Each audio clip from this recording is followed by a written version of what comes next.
Est-ce que vous avez un sengo toyoka malobana nzambe na tongo na lelo? Ce que vous avez refanda na bondelio pendant que tozolo qui sa chef de district toko yambaye na robetela nzambe maboko makasi pour essayer de faire ensemble papa.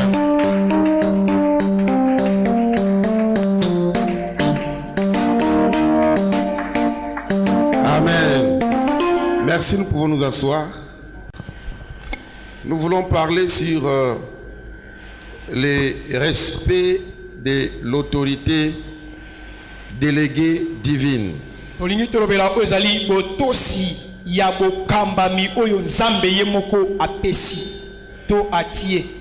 Le respect de l'autorité déléguée divine.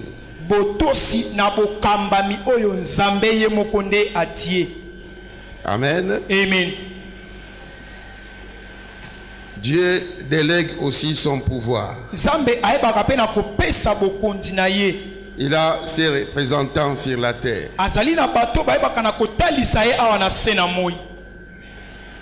Les jours qu'on t'a imposé les mains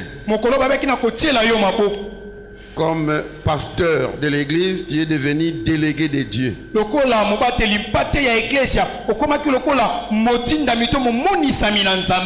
Et ça mérite de recevoir les respects. Amen. Amen. Nous allons lire d'abord 1 Samuel 24, versets 5 à 7.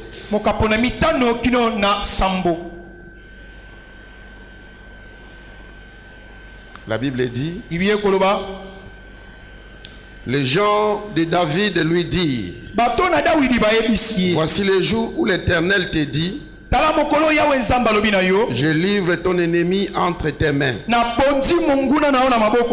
Traite-le comme bon te semblera. David se leva et coupa doucement les parts du manteau de Saül. Après cela, le cœur lui battit, parce qu'il avait coupé les pans du manteau de Saül. Et il dit à ces gens: que l'Éternel me garde de commettre contre mon Seigneur, loin de l'Éternel, une action telle que de porter ma main sur lui, car il est loin de l'Éternel.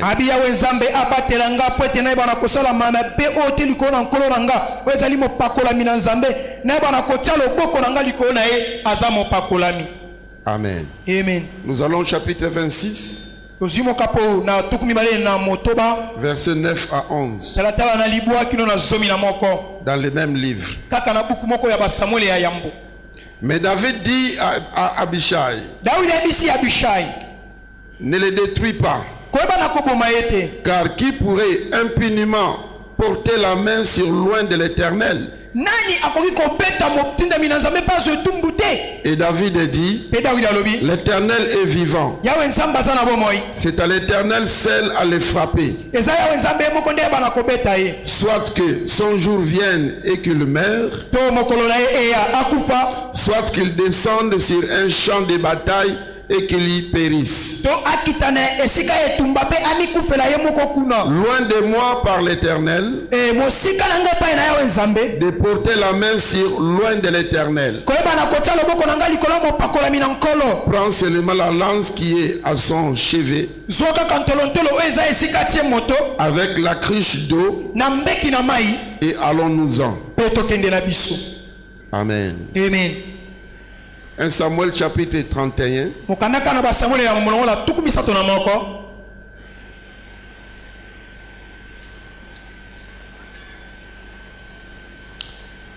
Nous lisons à partir du verset 4. Je peux commencer au verset 3. L'effort du combat porta sur Saül. Les archers l'atteignirent et les blessèrent grièvement.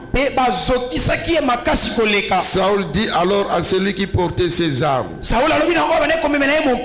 tire ton épée et transperce-moi, de peur que ces incirconcis ne viennent me percer et me faire subir leur outrage.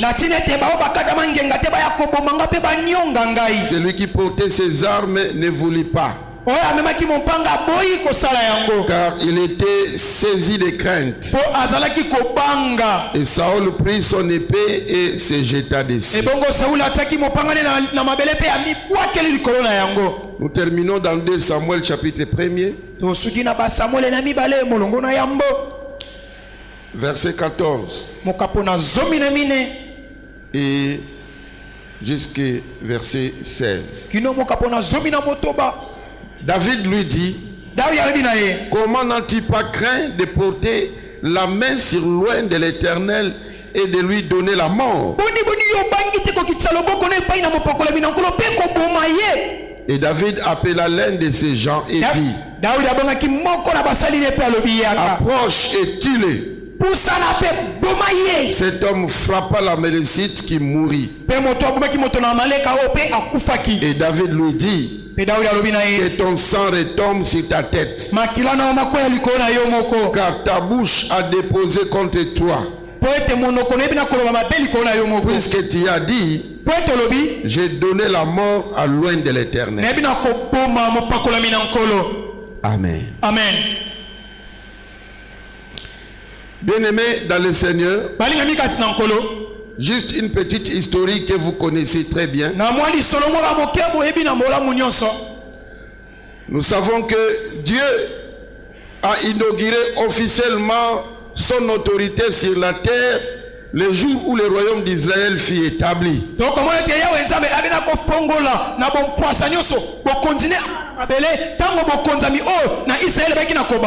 Les Israélites, une fois entrés en Canaan, demandèrent un roi à l'Éternel. Alors Dieu envoya alors Samuel pour oindre Saül, afin qu'il soit le premier roi d'Israël. Donc Saül fut ainsi choisi et établi par Dieu par l'entremise de Samuel, afin d'être son autorité délégué auprès du peuple d'Israël.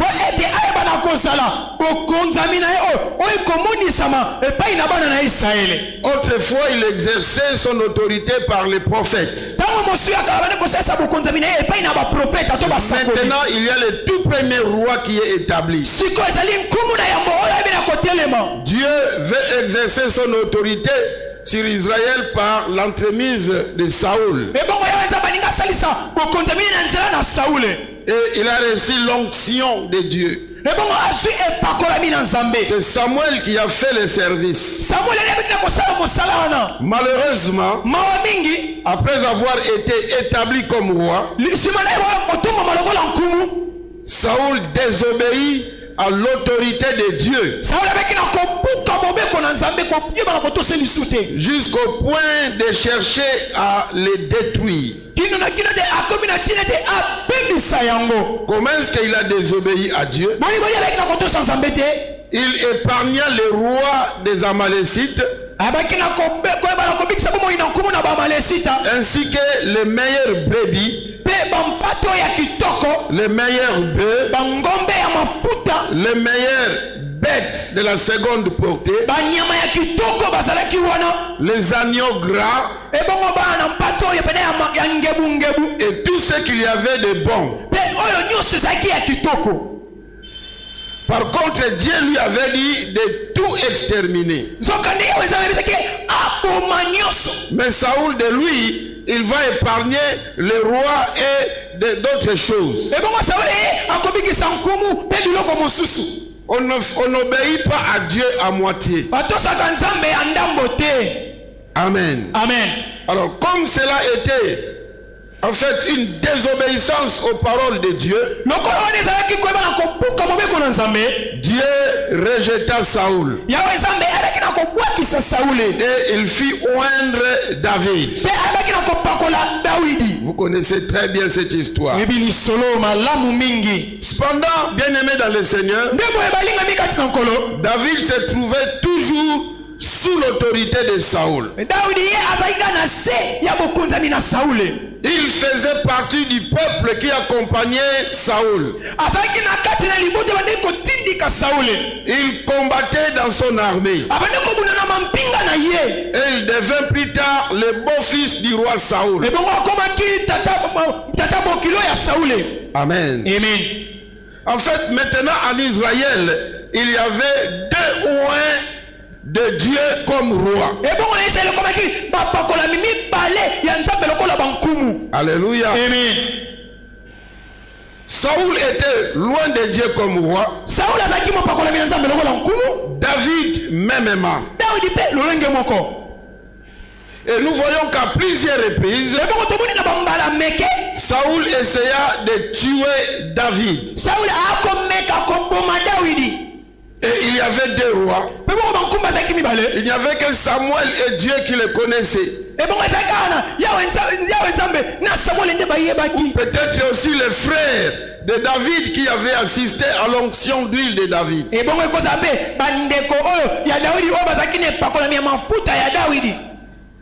Celui qui était rejeté était encore sur le trône. Et celui qui avait été choisi pour lui succéder n'avait pas encore pris sa charge officiellement.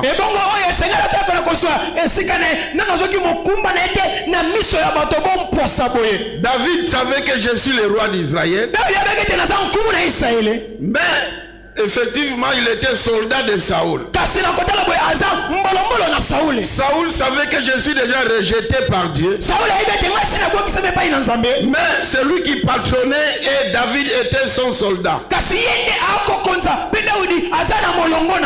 Et Samuel qui connaissait le jeu était en train d'observer comment les choses vont se passer. David se trouvait donc dans une position très difficile. Il savait que c'est mon trône. Mais une autre personne l'occupe. Disons bien Amen. Amen. Et dans 1 Samuel 24, 5 à 7 que nous avons lu,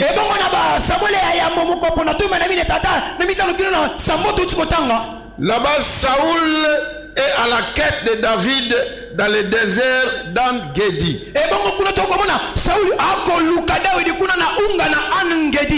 Il a sensibilisé toute l'armée et tous les services de renseignement.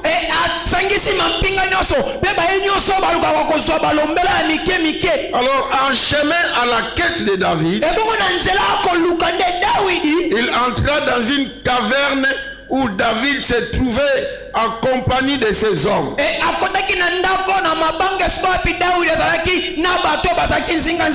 C'était vraiment loin de l'entrée.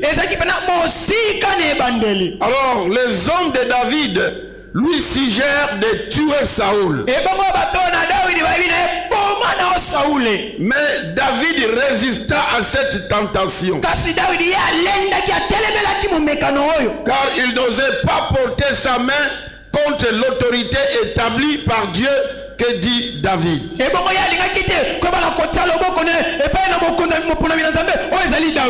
Amen. Amen. Et pourtant, en ce qui concerne le trône de David, David pouvait voir toute la raison d'éliminer Saoul, qui l'empêchait d'occuper son trône. Et à voir comme ça devrait paraître que c'était la volonté de Dieu que Saoul soit tué.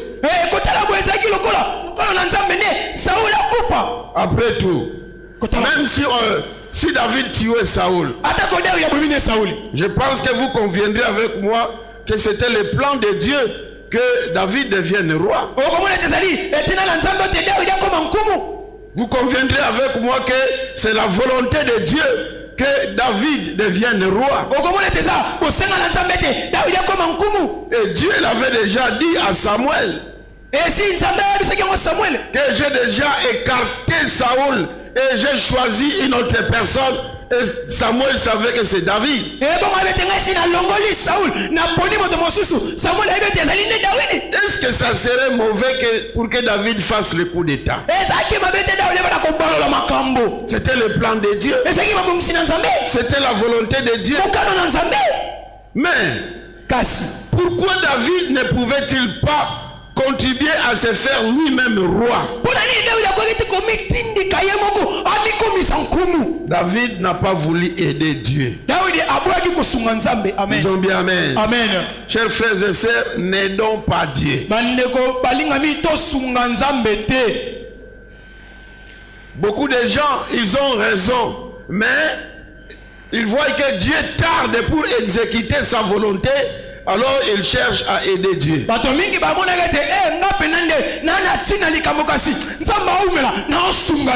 C'est là où nous commettons beaucoup d'erreurs. Disons bien amen. Amen. David ne pensait pas dans sa tête de tuer un jour Saoul. David savait qu'agir ainsi serait revenu à se rebeller contre l'autorité de Dieu.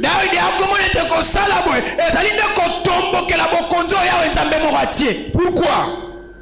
Parce que David savait que l'onction du Seigneur reposait encore sur Saoul.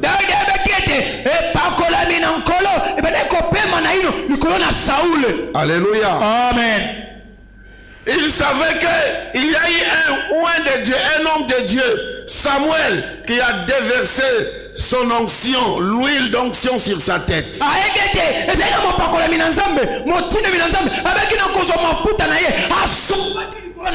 Cela même si Saoul lui-même avait des problèmes avec Dieu,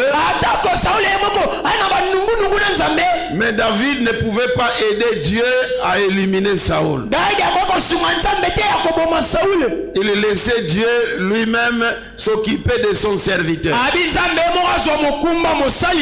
Chers frères et sœurs, laissons Dieu s'occuper de ses serviteurs. Bien que Saoul ait été rejeté, David n'en continuait pas moins d'être Saoul n'en continuait pas moins d'être loin de Dieu. C'est-à-dire celui qui avait été établi par Dieu. Alors si Saoul avait été tué à ce moment-là, David serait aussitôt monté sur le trône. Et la volonté de Dieu n'aurait pas besoin d'être retardée quant à son accomplissement.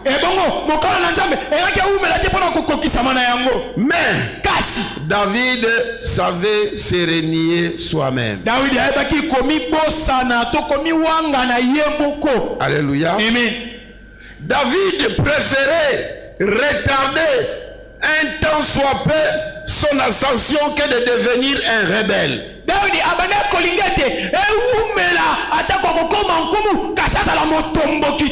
Il a préféré se cacher dans des grottes, dans des forêts, un peu partout, mais de ne pas être un rebelle devant Saoul.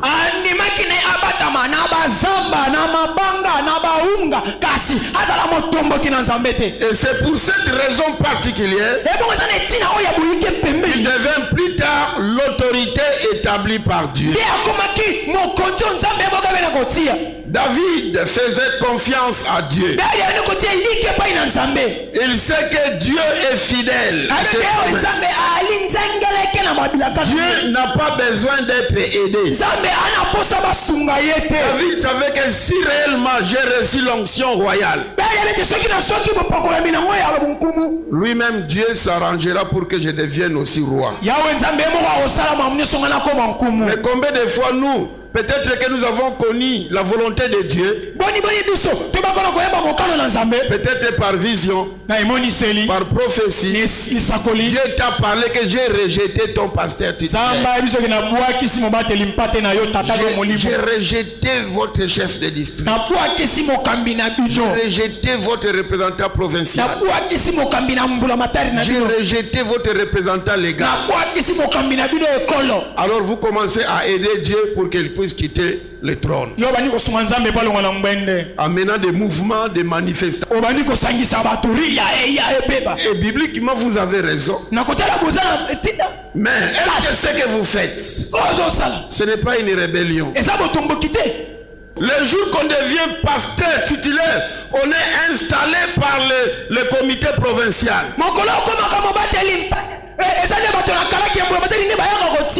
On prie pour les pasteurs titulaires.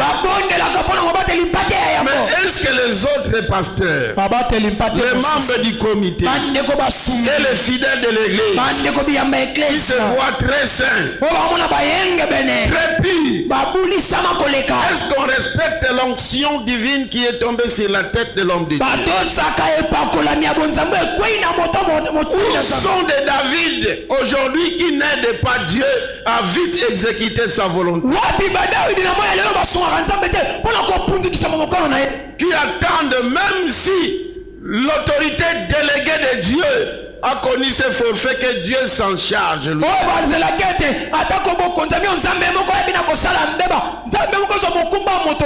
Que Dieu nous aide. Disons bien amen. Amen. Lorsque Dieu y établit Saoul sur le trône et qu'il y plaçait David sous l'autorité du roi, David aurait y payé de sa propre rébellion pour tuer Saoul et s'installer sur le trône.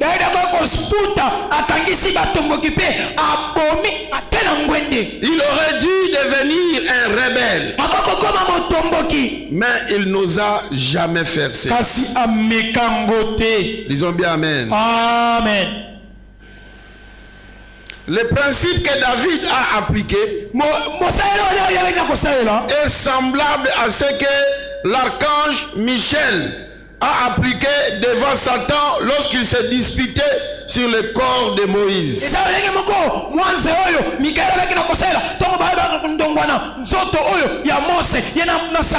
La Bible dit que l'archange Michel n'osa même pas insulter Satan.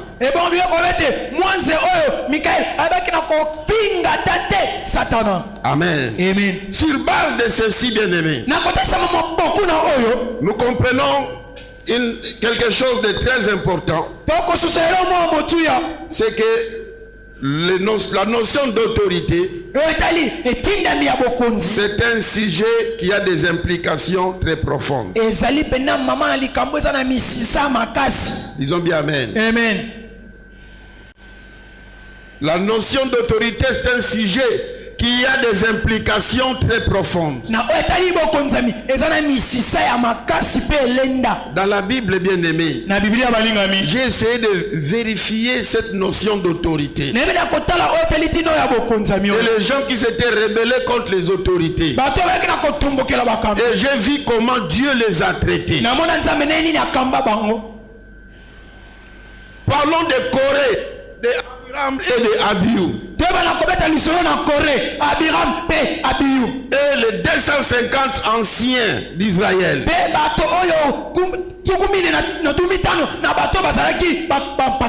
Ils s'étaient rebellés contre Moïse en disant: Moïse, tu nous as menés ici pour nous tuer.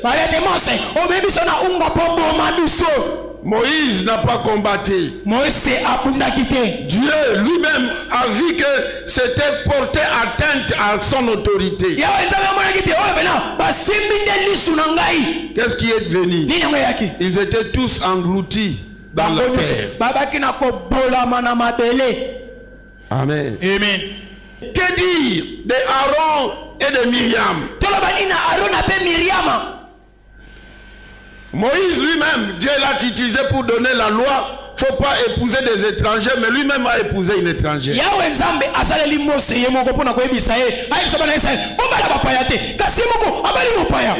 fallu que Aaron et Myriam puissent laisser cette affaire, que Dieu puisse traiter lui-même. Mais ils ont commencé à critiquer Moïse. Myriam était frappée de lèpre. Parce que Dieu n'était pas content. Alléluia. Disons bien amen. Amen. Dieu respecte la notion d'autorité. Amen. Amen. Nous devons de l'obéissance aux autorités. Nous devons savoir, bien aimé, que l'obéissance vaut mieux que le travail. Nous préférons travailler durement. Oui, c'est vrai, nous travaillons. Nous gênons. Nous évangélisons. Nous faisons la mission. Des églises s'ouvrent. Nous chassons les démons. Mais nous avons un problème. C'est le respect de l'autorité. Préférons ne pas obéir aux autorités établies, mais chercher à être fidèle à Dieu, et nous croyons que Dieu est content.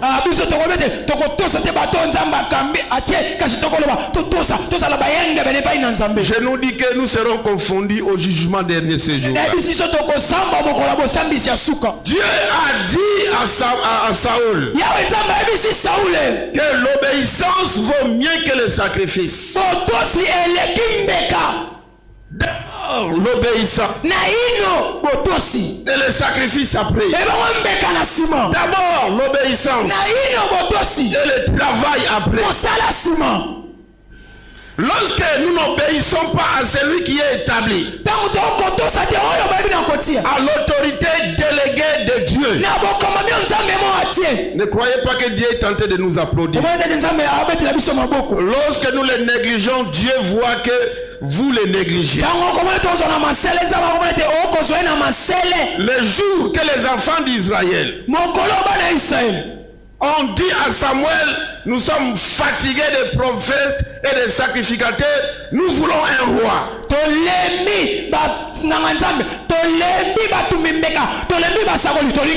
Cela avait fait mal à Samuel. Dieu dit à Samuel, ne te dérange pas. Donne-les un roi. Ce n'est pas toi qu'ils ont rejeté, mais c'est moi qu'ils ont rejeté. Lorsque nous boycottons les autorités établies, nous devons savoir que nous boycottons Dieu. Disons bien amen. Amen. Pour ceux qui veulent servir Dieu, nous devons savoir que l'obéissance est une nécessité absolue. Tu es un pasteur auxiliaire. Obéis à ton pasteur titulaire. Tu es un pasteur titulaire. Obéis au comité de district. Au niveau des districts, obéissons aux autorités provinciales et obéissons aux autorités nationales. Ainsi nous verrons la grâce de Dieu. Même s'ils commettent des fautes, s'ils commettent des erreurs, il n'appartient pas à nous d'aider Dieu pour les remplacer. Disons bien amen. Amen. Béni le Seigneur. L'obéissance transcende notre travail. Nous devons savoir que si David s'était mis à régner sur le peuple d'Israël sans se soumettre à l'autorité de Dieu,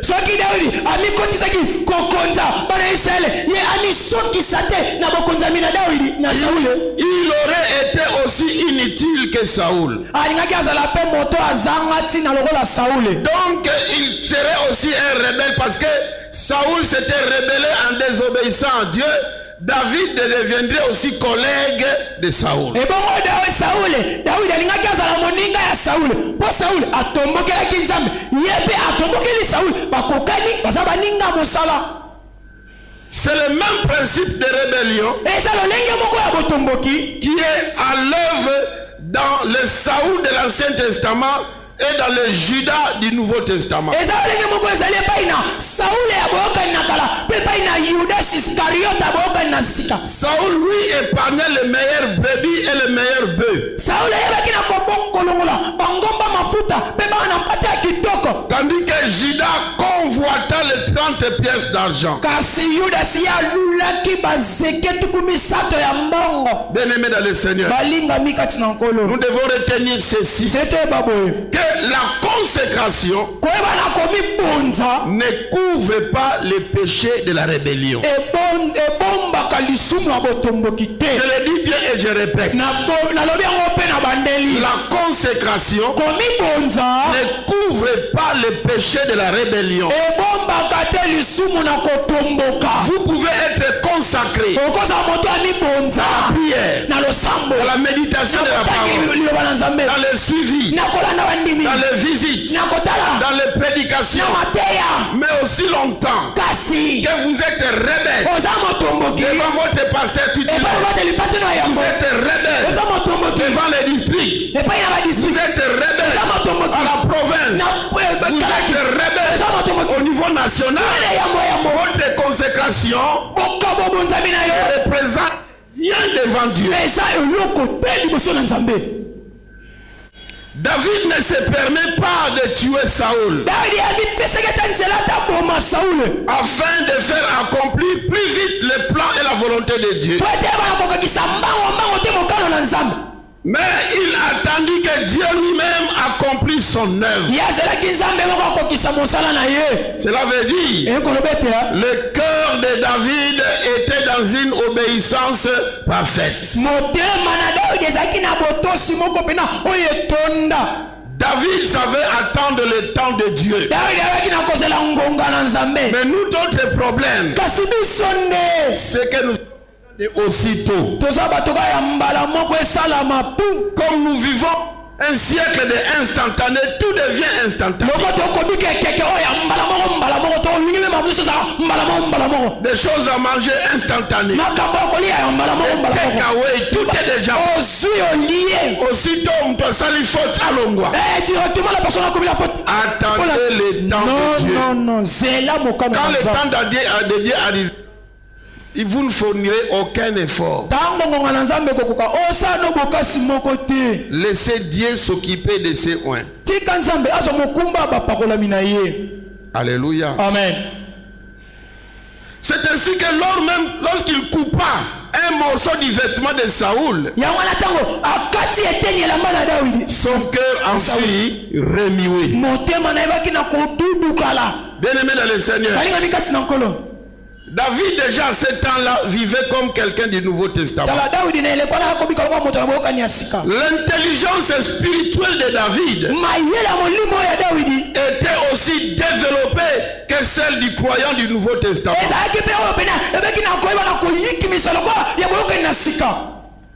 Dans l'Ancien Testament, on dit que vous sautez avec la femme d'autrui, vous commettez le péché, mais aujourd'hui, il suffit seulement de regarder. Vous commettez déjà l'impudicité.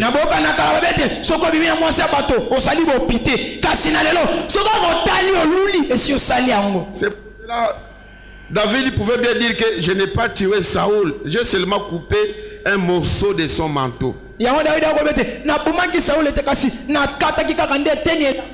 David s'est dit, j'ai mal fait.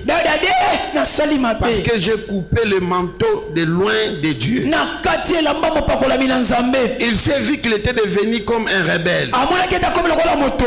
Bien aimé, devant les personnes établies par Dieu, le problème n'est pas seulement de les tuer avec les fusils. Nous devons savoir que les médisances, les mauvaises manières, la résistance intérieure, ce sont, bien aimés, des manifestations de rébellion. Amen. Amen. Critiquer les hommes de Dieu. Critiquer des personnes qui ont l'autorité déléguée de Dieu. Avoir de mauvaises langues contre eux. Conspirer contre eux. Sont différentes manifestations de la rébellion. Il y a réunion. Ah, je suis fatigué. Tu as suivi. Gagner dans Boya, tu es dans le terrain. Il faut travailler dans l'église. Je suis fatigué. Alors tu te crois un meilleur serviteur de Dieu. Dieu te voit comme un rebelle. Nous comparaîtrons devant les tribunaux. Et on jugera quelle a été ton attitude devant les districts, devant la province, devant les comités exécutifs. Disons bien amen. Amen. David était un homme qui connaissait dans son cœur l'autorité de Dieu. C'est ainsi que bien que chassé à maintes reprises par Saoul, il a continué à lui rester soumis. Il l'appelle même mon Seigneur. Il l'appelle même loin du Seigneur. Ceci nous révèle un fait important, que le fait de se soumettre à l'autorité ne signifie pas se soumettre à une personne, mais se soumettre à l'onction qui repose sur cette personne. L'onction qui vient de Dieu, l'onction qui a établi cette personne pour qu'elle soit une autorité. Donc une façon de dire à la personne, je ne te crains pas, je ne me soumets pas à toi, parce que je sais que tu es impudique, tu es voleur, tu es tribaliste, mais je me soumets sous l'onction qui est en toi. C'est comme qui dirait à un militaire, ce n'est pas toi que je vais, mais si je regarde tes galons, je ne peux pas te toucher. Si je regarde la télé, je ne peux pas m'approcher. Je peux te frapper facilement. Et vous osez vous les toucher comme ça. L'État les récupère. Tu as touché à un officier de l'armée. Et comme il y a un problème. 5 ans de prison. Même si nous sommes des pécheurs, on accepte. Mais souviens-vous des jours est-ce que vous n'avez pas prié? Est-ce que jour ce jour-là tu n'as pas prié? Si tu avais prié, que Dieu a dit, je prends acte à votre prestation de serment comme chef de district, comme représentant provincial, comme représentant légal. Disons bien amen. Amen. Est-ce qu'on peut acclamer le Seigneur?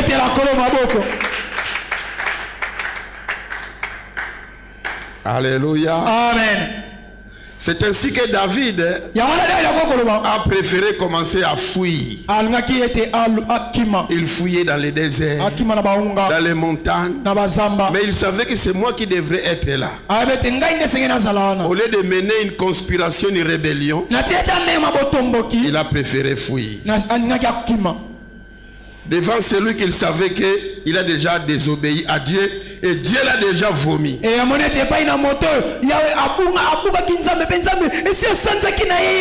même livre de 1 Samuel 26,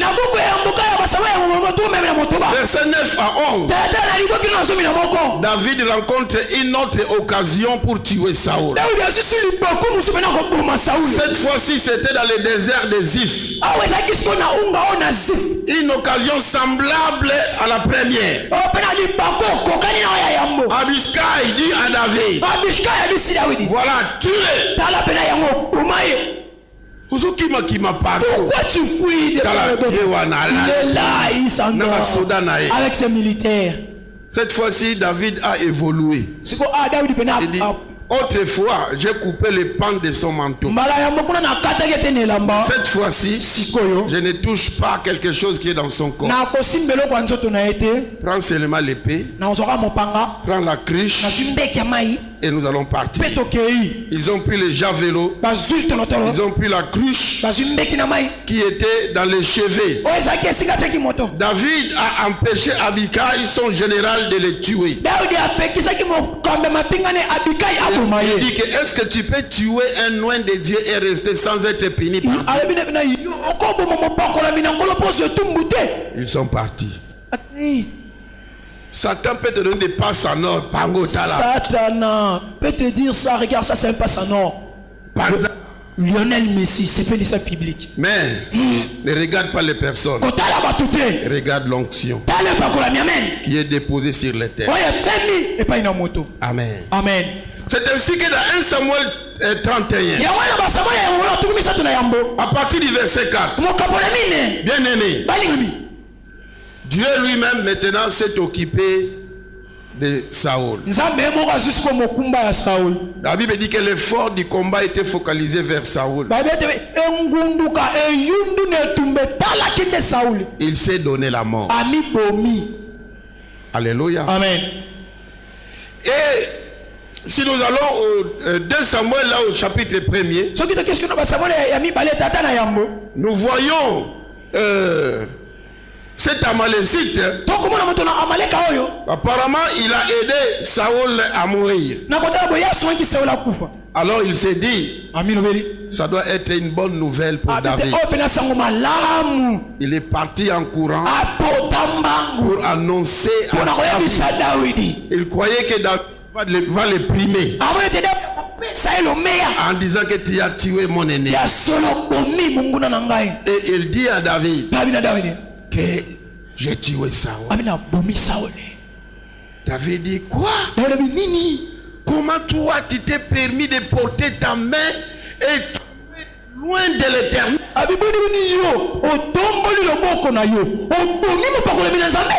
Comment as-tu osé toucher un homme de Dieu? David a donné l'ordre qu'on puisse exécuter cet homme. Alléluia. Amen. Parce que David ne voyait pas les péchés de Saoul, mais il voyait l'onction qui était dans la tête de Saoul. Le respect de l'autorité déléguée divine.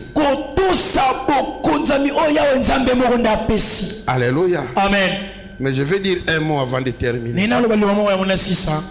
Nous qui sommes ces autorités établies, ceci ne doit pas être un passeport pour faire tout genre de bévue que nous voulons.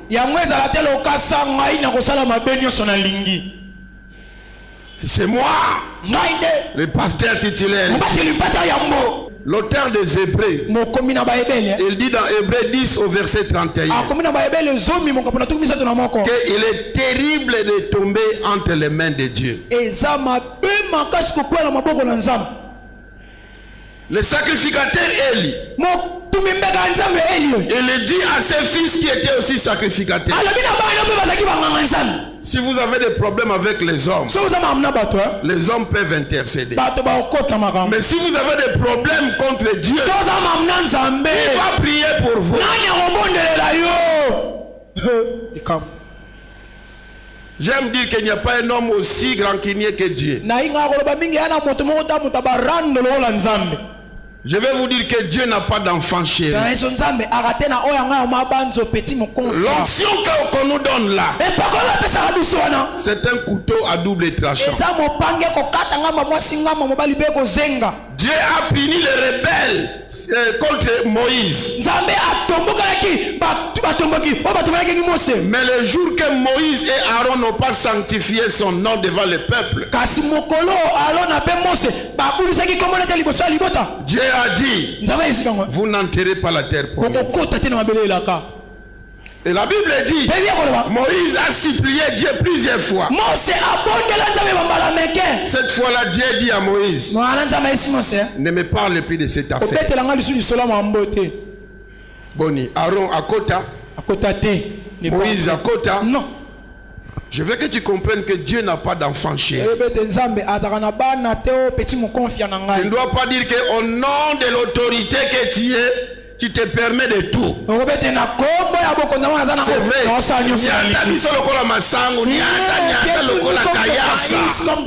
il y a un Dieu au ciel à qui l'église appartient. Le jour qu'il décidera, il n'y aura pas d'intervention. David a osé. Il dit que j'ai l'onction royale. Je prends la femme de Beersheba, la femme d'Uri. Il sort avec. Il engrosse. Il fait tuer Uri.